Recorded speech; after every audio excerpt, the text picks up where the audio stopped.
নমস্কার, কেমন আছেন সকলে? আমি সুদীপ্ত, শিলিগুড়ি থেকে আমার আরেকটি নতুন ভিডিওতে আপনাদের স্বাগত জানাই। আজকে মূলত শিবরাত্রির পরের দিন, আজকে সোমবার। আজকে আমাদের বাড়িতে বাৎসরিক কালী পুজো। আজকে অক্ষয়া মৌনী অমাবস্যা। এটা বছরের বলা হয় সব থেকে বড় অমাবস্যা, শিবরাত্রির পরের দিন। এই মহা অমাবস্যাতে আমাদের বাড়িতে মা কালীর, মা রক্ষাকালীর বাৎসরিক পুজো হয়। তো সেই মতো আমরা সব জোগাড় আয়োজন করে নিয়েছি।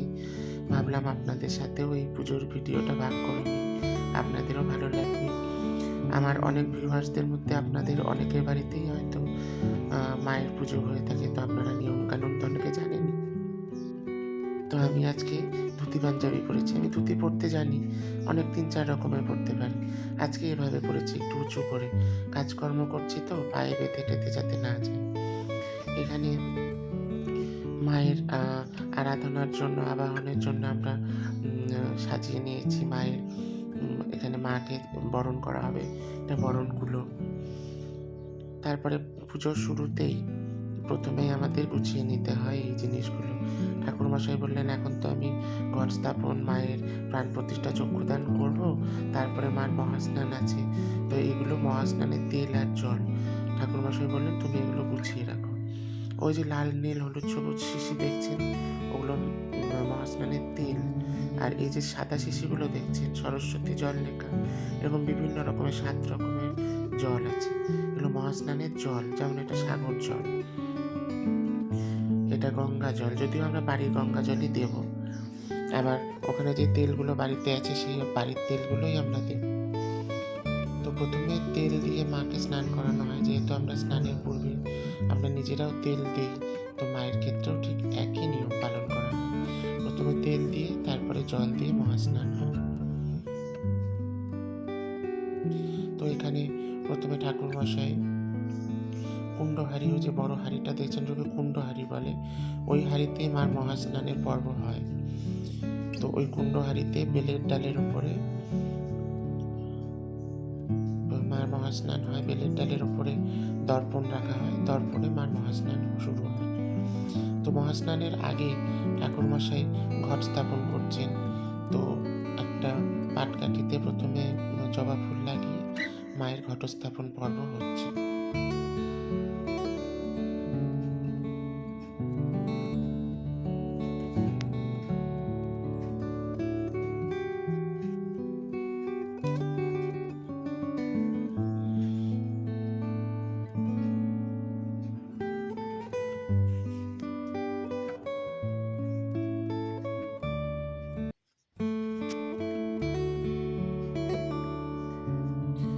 ঘট স্থাপন হয়ে গেছে, এবার মায়ের প্রাণ প্রতিষ্ঠার চক্ষুদান হবে।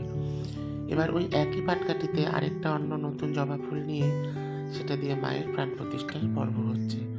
এরপরে আমরা বেল পাতায় ঘি লাগিয়ে প্রদীপের উপরে ধরে কাজল পারব, সেটা দিয়ে মায়ের চক্ষুদান করবেন ঠাকুরমশাই, ওই কাজল দিয়ে।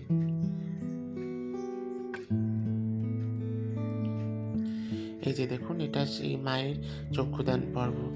যে কাজল পেরে দিয়েছি সেটা দিয়ে, বেলের কাঁটা দিয়ে মায়ের চক্ষুদান হচ্ছে।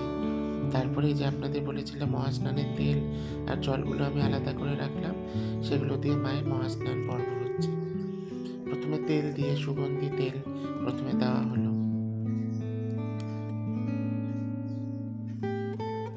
সাথে সাথে কিন্তু ঢাকের বাড়িও চলছে। এবার নারায়ণ তেল। এগুলো বিভিন্ন তেলের ভাগ, বিভিন্ন রকমের তেল। সে জগৎজননী মা, সে তো একরকম তেল দিয়ে স্নান করবে না, একরকম জলেও তার স্নান হবে না। বিভিন্ন রকম সারা পৃথিবীর যত সুগন্ধি জিনিসের তেল, সারা পৃথিবীর যত জল, তাই দিয়ে নিশ্চয়ই তার স্নান হবে, এটাই স্বাভাবিক। এটা পাক তেল। আমার যতদূর মনে হয় পাক তেল মানে রান্নার তেল, এবং এটা সর্ষার তেল, কারণ পুরাকাল থেকে সর্ষার তেলেই রান্না ব্যবহার চলে আসছে। এখন মডার্ন দিনে অনেক রকম তেল হয়, সাদা তেল হয়, কিন্তু পাক তেল বলতে সর্ষার তেলকে বোঝানো হয়। তারপরে আমি বলছিলাম আমাদের বাড়িতে যে তেল অ্যাভেলেবেল থাকে সেটাও আমরা দিই, এটা তিল তেল। আমার বাড়িতে প্রদীপ জ্বালানোর জন্য সবসময় তিল তেল আনা থাকে, তো সেটাই দিলাম স্নানের জন্য। এটা ফুলন তেল, মানে যত রকমের ফুলের রেণু আছে সেই সব ফুলের রেণু দিয়ে এই তেলটি নির্মাণ করা হয়। আর বিশ্বাস করতে পারবে না, এই তেলগুলোর এক একটা তেলের এক এক রকম এত সুন্দর সুন্দর সুগন্ধ যে মন মাতোয়ারা হয়ে যায়। এটা বিষ্ণু তেল।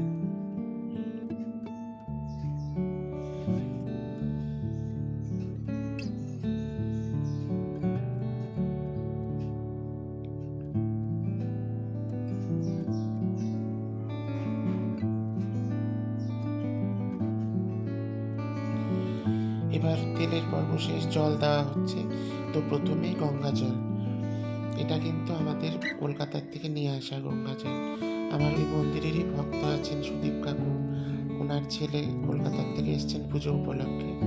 তো সুদীপ কাকুরাও এসছেন, ও প্রথমেও শিব পুজো তিনি 1 জেরিকেন গঙ্গা জল দিয়ে গেছে আমার। তারপরে দেওয়া হলো সাগর জল, সপ্ত সমুদ্র জল,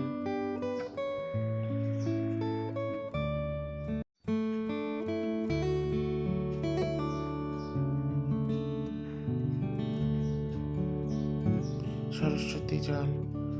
এইভাবেই একে একে সমস্ত জল দিয়েও মায়ের মহাস্নান পর্ব সমাপন করা হচ্ছে। এরপরে আসবে সহস্রধারা। সহস্রধারাতে কি হয়, ঝর্ণাতে যেমন দেবদেবীরা স্নান করে, বাড়িতে তো সেই ঝর্ণা বা সেরকম কিছু নেই, তো সহস্রধারা ঠিক তার বিকল্প হিসেবে কাজ করে। সহস্রধারায় কি হয়, উপরে সহস্রধারাটাকে ধরা হয়, ওটা মাটিরই কিন্তু নিচে ফুটো ফুটো থাকে, ওটাতে ঠাকুরমশাই জল ঢালে ওই দর্পণের উপরে। কল্পনা করা হয় যে মাকে ঝর্ণাতে স্নান করানো হচ্ছে।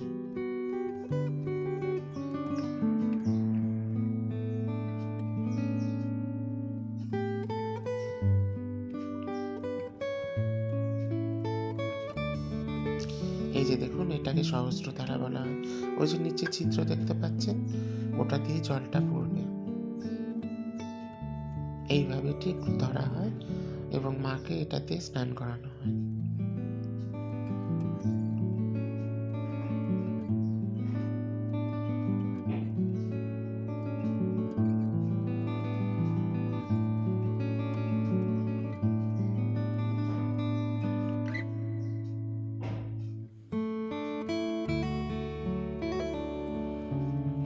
ব্যাস, মোটামুটি মায়ের স্নান হয়ে গেছে, সহস্রধারা স্নানও হয়ে গেল।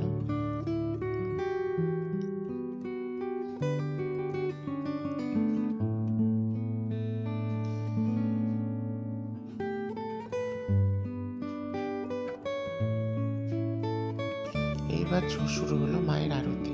প্রথমে ধূপের আরতি।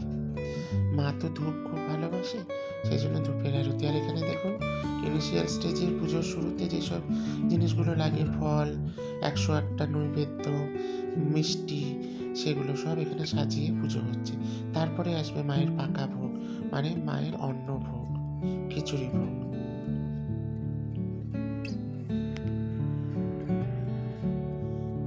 একটা বাৎসরিক পুজো তো অনেক সময় সাপেক্ষ ব্যাপার, 2-4 মিনিটে তো হয় না, পুরো 5টা ঘন্টা লাগে সেই পুজো হতে। আর ওই যে দূরে বেলপাতাগুলো দেখতে পাচ্ছেন, ওগুলো সব আমাদের যজ্ঞের জন্য 108টা আগেই গুছিয়ে রাখা হয়েছে। এভাবে মায়ের ধূপের আরতি হচ্ছে সারা মন্দির ভরে। মাও খুব খুশি, ওদিকে ঢাক বাজছে। ভেতরে একটা অনন্য পরিবেশ যেন সৃষ্টি হয়েছে রাতের বেলা, অমাবস্যার নিশিরাত, মায়ের আবাহন, এক আলাদা অনুভূতি। আপনাদের যাদের বাড়িতে এই মায়ের পুজো হয় তারা এই অনুভূতি নিয়ে থাকবেন। তারপরে পঞ্চপ্রদীপের আরতি। সব দেবদেবী পঞ্চপ্রদীপের আরতি খুব ভালোবাসেন। এই পঞ্চপ্রদীপের আরতিতে নেগেটিভ এনার্জি দূর হয়, বাড়ির প্রসপারিটি বাড়ে, সুখ স্বাচ্ছন্দ্য আসে, বাড়িতে রোগ শোক দূর হয়ে নীরব থাকে। এবং এই পঞ্চপ্রদীপের আরতি শেষে আমরা যে আশীষ গ্রহণ করি, আমাদের শরীর ভালো রাখে, আমাদের ভাগ্য ভালো রাখে, বাড়িতে সকলে নিরোগ হয়। আর আমার পিসি বসে বসে পুজোর জোগাড় করছে।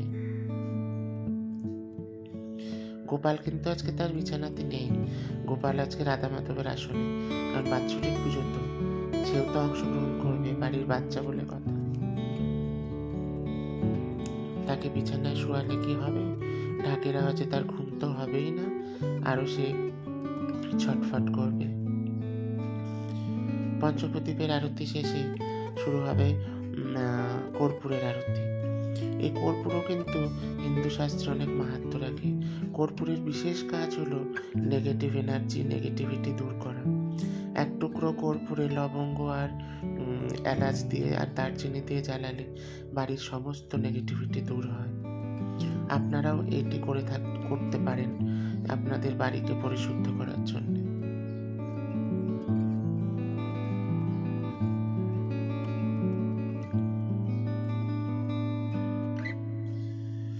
আপনারা তো জানেন আমার মা খুব অসুস্থ, ওপরে আসতে পারে না, সেই জন্য এই পঞ্চপ্রদীপ আর কর্পূরের প্রদীপের যে আশীষ সেটা আমি মাকে নিচে গিয়ে দিয়ে আসলাম। তারপরে এখানে মা কালীকে বরণ করা হচ্ছে। চালের কুলোটা আপনাদের দিয়ে দেখিয়েছিলাম, ওটা দিয়ে। আগে যখন আমাদের মাটির মূর্তি ছিল তখন মাটির মূর্তি বিসর্জন হতো, আবার নতুন মূর্তি আসতো।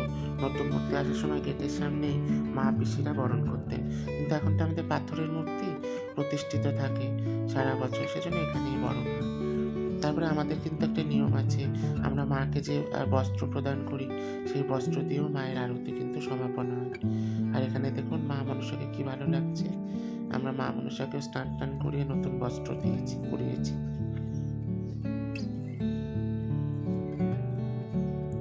জল শঙ্খের আরতি এবং তারপরে সবাইকে জল শঙ্খের থেকে শান্তি জল দেওয়া হবে ভক্তদের। রাতের পুজো তো সবাই সন্ধেবেলা আসা যাওয়া করে ভক্তরা, কিন্তু রাতে কেউ থাকতে চায় না।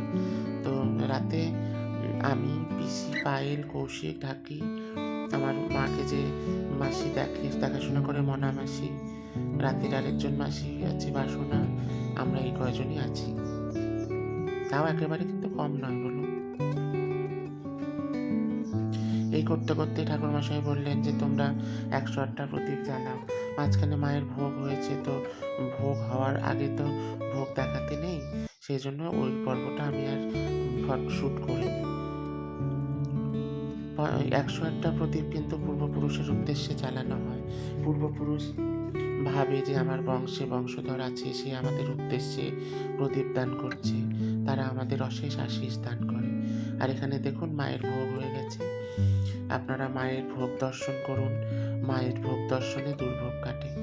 আমাদের কিন্তু মায়ের সাথে সব দেবদেবেরই ভোগ হয়। তারপরে আমরা যজ্ঞে বসলাম। আমাদের বংশে কিন্তু নিয়ম আছে, যজ্ঞে ঠাকুরমশাইয়ের সাথে আমাদেরও বসতে হয়, বাড়ির ছেলেদের। তো আমার বাড়িতে তো আমি ছেলে, তো আমি বসেছি। 7 বার এভাবে ঘুরিয়ে আমাকেই কিন্তু প্রথম আগুনটা যজ্ঞে প্রবেশ করাতে হয়, প্রদান করাতে হয়। আমাদের 108টা বেলপাতার যজ্ঞ হয়, অনেক সময়ও লাগে। আপনারা দেখুন কেমন লাগছে আমাদের যজ্ঞের পর্বটিও কমেন্ট করে আমাকে অবশ্যই জানাবেন। আর এদিকে কিন্তু পায়েলও বসেছে যজ্ঞে, কৌশিকও বসেছে, ওরাও সাহায্য করছে। পায়েল বেলপাতাগুলো ঠাকুরমশাইকে আগিয়ে দিচ্ছে,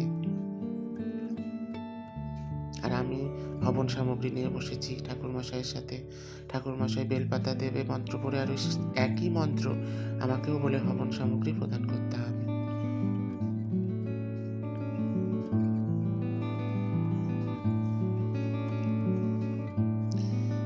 আমাদের বাড়িতে না সেই যজ্ঞের যে পর্ব, সেই যজ্ঞটা কিন্তু অনেকক্ষণ ধরে হয়। তারপরে এখন যজ্ঞ প্রায় শেষ। এখন ঠাকুরমশাই আমাকে বললেন তুমি আহুতি প্রদান করো। ঠিক আমি এইভাবে আহুতি দিচ্ছি যজ্ঞের ভেতরে। এই আহুতিটা কিন্তু ঘি দিয়ে দেওয়া হয়, এবং আমাদের ঠাকুরমশাই বলে থাকেন যে আমাদের বাড়িতে যখন যজ্ঞ হয়, দেখুন যজ্ঞের সেই শিখা কত দূর লম্বা হয়ে উঠেছে। যে বাড়িতে পুজোটা ভালো মতো হয় এবং বাড়ির শুভ থাকে, মন্দির শুভ হয়, সেখানে যজ্ঞের শিখা এইভাবে উপরে উঠে যায়। আর যেখানে দেখবেন যে ঠিক মতো উপরে উঠছে না, নিচে নিভু নিভু হয়ে আছে, সেখানে বুঝবেন যে যজ্ঞ ঠিক হয়নি বা বাড়িতে কোনো দোষ আছে। তো আস্তে আস্তে এভাবে আমাদের যজ্ঞ পর্ব সমাপনের দিকে চলে এসছে। আমাদেরও লাল শালু মাথায় বেঁধে মায়ের যজ্ঞ করতে হয়। তো ঠাকুরমশাই বললেন আরেকবার তুমি এভাবে আহুতি প্রদান করো।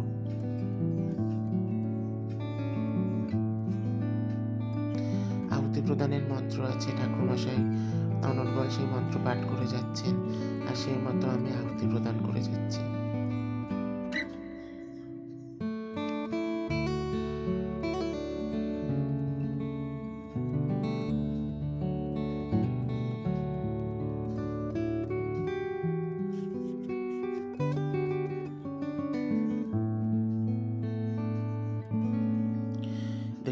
সুন্দরভাবে যজ্ঞের শিখা উপরে উঠেছে।